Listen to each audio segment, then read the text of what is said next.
Okay, so I want to make a quick video. There's not a lot of videos on YouTube about C1 Corvettes. This is a 62 Corvette that I painted, trying to get it together. It's not my car, but I've put a aftermarket, I think it's Easy Wire, and this car is going to run an alternator, basically a more modern setup than the generator that came on these cars.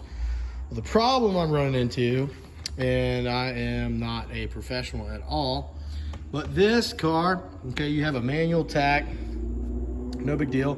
You have a manual speedometer, no big deal. The tach goes to the distributor. There's that silver little line right there.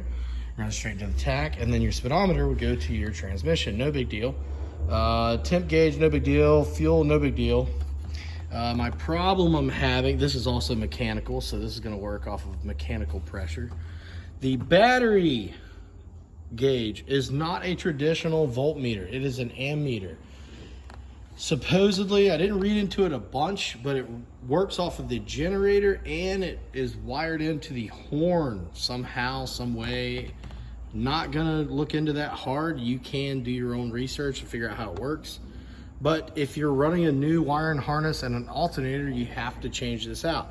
Zip Corvette sells a voltmeter that has the same style gauge. It's just going to work because you have to ground one side and you run gauge power from this wire and harness.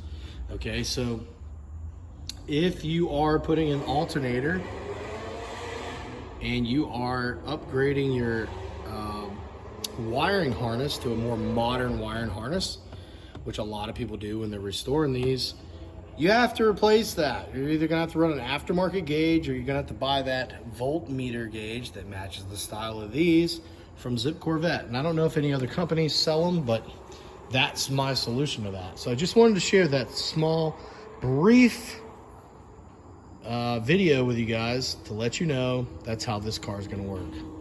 Once now I have to take this back out, and then it goes back in. It's kind of a tight fit. It's kind of a pain in the booty to get to, but hey, that's the way it goes when you're learning. But that's it. That's my video. Good luck out there.